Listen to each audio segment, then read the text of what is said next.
숲을 사랑했던 윌리스 카프만이 쓴 길을 잃는 즐거움에는 이런 글귀가 있습니다. 나는 우울할 때나 행복할 때나 길을 잃었다. 그때마다 전혀 기대하지 않던 것을 찾아낼 수 있었다. 그리고 그 기념품을 안고 돌아왔다. 이상하게 생긴 돌덩이, 버섯, 식물, 뼈, 자라의 등 때로는 사람의 얼굴처럼 생긴 나무 조각도 있었다. 길을 잃었을 때 뜻밖의 기념품을 만나는 경험을 하면서 그것이 이제는 즐거운 일이 되었다는 것입니다. 성도 여러분, 위기란 그렇습니다. 내 의지와 무관하게 길을 잃는 경험을 하게 됩니다. 바울은 로마로 가고자 여행을 시작했습니다. 하지만 위기에 길을 잃어버리고 말았습니다. 그러나 거기엔 로마로 가는 더 좋은 길이 기다리고 있었습니다. 여정의 끝에 이렇게 고백합니다. 사도행전 28장 15절에 그곳 형제들이 우리 소식을 듣고 아비오 광장과 트레이스 타베르네까지 맞으러 오니 바울이 그들을 보고 하나님께 감사하고 담대한 마음을 얻으니라. 바울은 로마에 도착한 후 동역자들을 만나면서 하나님께 감사했습니다. 생각과 다른 여정으로 로마에 도착했지만 그는 도리어 그 길 때문에 감사할 수 있었습니다. 그렇다면 위기 속에 로마로 가는 더 좋은 길은 어떤 길입니까? 첫째, 길을 잃는 즐거움을 발견하십시오. 21절에 여러 사람이 오래 먹지 못하였음에 바울이 가운데 서서 말하되 여러분이여 내 말을 듣고 글에 대해서 떠나지 아니하여 이 타격과 손상을 면하였더라면 좋을 뻔하였느니라. 좋을 뻔하였느니라는 표현을 주목해 보십시오. 바울에겐 자신이 계획한 좋은 길이 있었습니다. 로마로 가는 길은 미리 위험을 피해서 겨울을 지나고 가는 길이었습니다. 하지만 안전한 길이 있었지만 백부장과 선장이 무리수를 두면서 위기를 자초했습니다. 그래서 길을 잃고 방황하게 되었습니다. 그런데 이 과정에서 여행의 안전은 잃어버렸지만 바울은 또 다른 것을 얻게 되었습니다. 25절에 그러므로 여러분이여 안심하라. 나는 내게 말씀하신 그대로 되리라고 하나님을 믿노라. 하나님이 주시는 안전이었습니다. 바울은 생각지도 못했던 하나님의 안전을 경험하게 됩니다.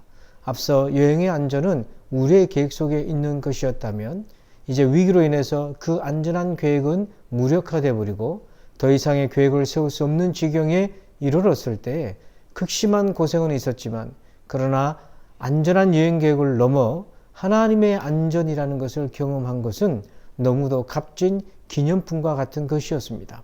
그러나 저는 이 과정을 낭만적으로 쉽게 말하는 것은 아닙니다.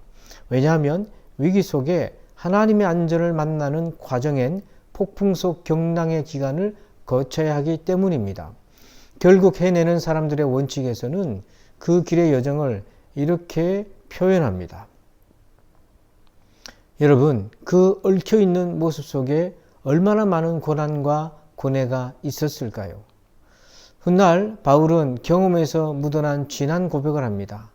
로마서 5장 3절에 다만 이뿐 아니라 우리가 환난 중에도 즐거워하나니 이는 환난은 인내를, 인내는 연단을, 연단은 소망을 이루는 줄 알미로다. 환난이 소망으로 다듬어질 때 그 사이에는 인내와 연단의 과정을 거치는 것입니다. 꼬불꼬불 얽혀있는 그 길과도 같습니다. 그런데 바울이 존경스러운 것은 그것을 즐겼다는 것입니다. 즉 길을 잃는 두려움이 아닌 길을 잃는 즐거움을 알았던 것입니다. 특히 위기와 소망 사이에 인내와 연단의 과정이 암시하는 내용이 중요합니다. 인내와 연단을 통해 사람의 존재적 성향을 알 수 있습니다. 존 맥스웰은 자신의 인생에 큰 변곡점이 있었습니다. 20대 초에 목회자가 되어 교회를 부흥시키면서 성공하게 되었습니다.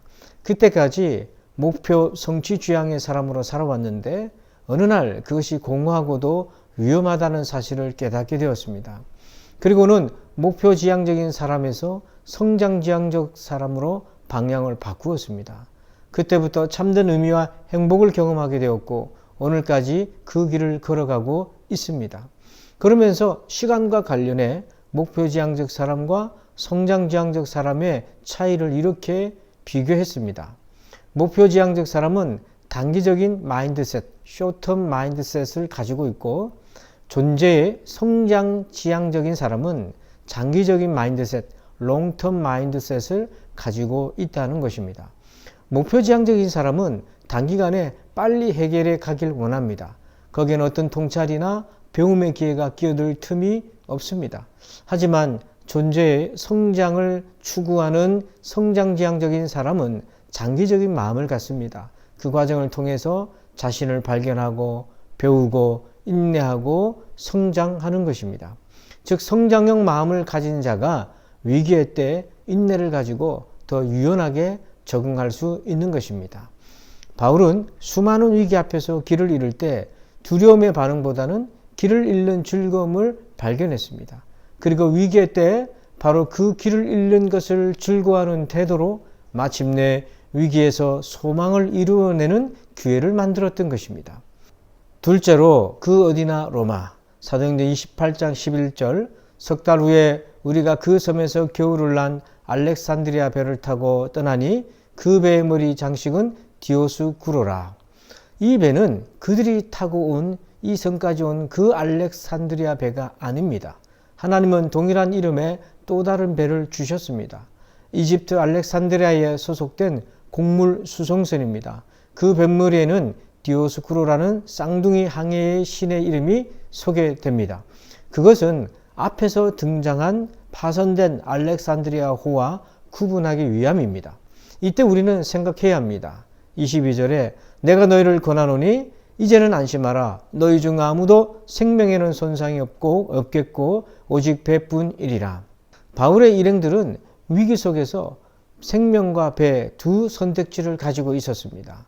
하지만 하나님은 생명을 지키시겠다고 약속하셨습니다. 바울도 그 생명에 집중했습니다. 왜냐하면 배는 수단입니다. 하나님은 새로운 배를 주십니다. 성도 여러분, 생명을 위해 살 것인가? 배를 위해 살아갈 것인가? 지금 왜 바울은 로마로 가고자 했습니까? 로마 황제를 만나 무죄를 받고 기독교를 유대교처럼 인정을 받아서 합법화하고자 했습니다. 그리고 그 과정을 통해 가이사에게 복음을 전하기 위한 것이었습니다. 즉 복음 때문이었습니다.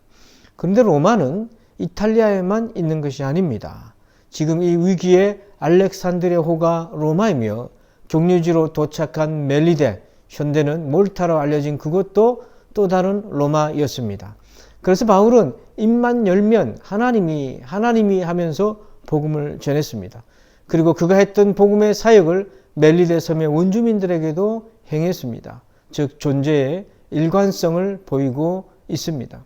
오늘날 코로나19 위기 상황에서 이것이 얼마나 중요합니까? 위기의 때는 긴급하기에 기준이 느슨해지기 쉽습니다. 그것을 편의를 위해 이용하기도 합니다. 하지만 바울은 위기에 있다라고 해서 느슨해지거나 게을러지지 않았습니다. 황제 앞에 서는 것처럼 배 안에서도 동일하게 복음의 사람이었습니다. 바울은 로마에 가서 가이사 앞에서만 복음을 전하는 목표 지향적인 사람이 아니었습니다. 그는 로마이든지 배 안이든지 섬이든지 언제나 복음의 사람이었던 것입니다. 사랑하는 성도 여러분, 하나님은 파손된 배를 대신해서 또 다른 알렉산드리아 배를 주십니다. 지금 위기로 경제적 손실을 보고 잃어버리는 것이 많습니다. 그러나 다시 회복될 것이며 다시 일어서게 될 것입니다. 하지만 반드시 지켜야 할 것은 생명입니다. 우리 안에 있는 하나님이 주신 새 생명입니다. 이 생명을 지키기 위해서 나중에 로마에 가서 잘해야지 이런 생각을 버려야 합니다. 로마가 따로 있는 것이 아닙니다. 지금 여기가 로마입니다. 지금 여기에서 가이사 앞에서처럼 치열하게 복음으로 살아내는 것입니다. 사랑하는 성도 여러분, 부디 위기 속에 급한 일에 매달리다가 정작 중요한 여러분의 영적 생명을 소홀히 하지 마시기를 간곡히 부탁드립니다. 셋째로 큰 이야기로 위기를 편집하십시오. 어떻게 나답게 살 것인가에서 저자는 성공적 인생이 되려면 행복을 추구하는 것이 아니라 의미를 추구하는 것으로 방향을 전환해야 한다고 주장했습니다. 연구 결과 의미 있는 인생에는 4가지 조건이 있습니다. 유대감, 목적, 스토리텔링, 초월. 그 중에서 우리가 주목할 부분이 바로 이야기입니다. 이야기는 두 가지 방향이 있습니다. 극복 스토리가 있고 실패 스토리가 있습니다. 의미 있는 인생의 조건은 자신의 살아온 인생을 실패가 아닌 극복 이야기로 편집하며 풀어내는 능력이 꼭 필요한 것입니다. 그런데 문제는 과연 사람들의 마음에 위기를 희망적으로 풀어낼 큰 이야기가 있는가 하는 점입니다. 그런데 알렉산드리아호에 있던 사람 대부분 그들의 이야기는 진리와는 동떨어져 있으며 제대로 된 관점을 주지 못했습니다. 사도행전 27장 20절에 여러 날 동안 해도 별도 보이지 아니하고 큰 풍랑이 그대로 있음에 구원의 여망마저 없어졌더라. 구원의 여망마저 없어졌다는 건 구조될 가능성이 희박해졌다는 뜻도 있지만 동시에 지금의 상황을 풀어낼 이야기가 없다는 것입니다. 이야기의 부재입니다. 또한 멜리데 섬 사람들을 보십시오. 28장 3절에 바울이 나무 한 묶음을 거두어 불에 넣으니 뜨거움으로 말미암아 독사가 나와 그 손을 물고 있는지라. 원주민들이 이 짐승이 그 손에 매달려 있음을 보고 서로 말하되 진실로 이 사람은 살인한 자로다.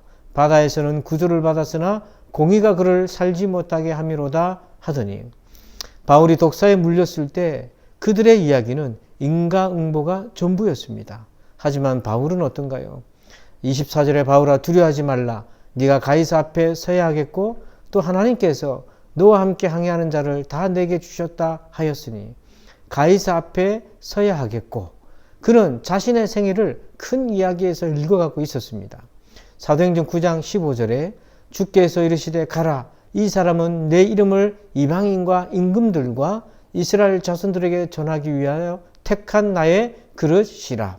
하나님은 바울을 이방인, 임금들, 유대인들에게 복음을 전하기 위해 부르셨습니다.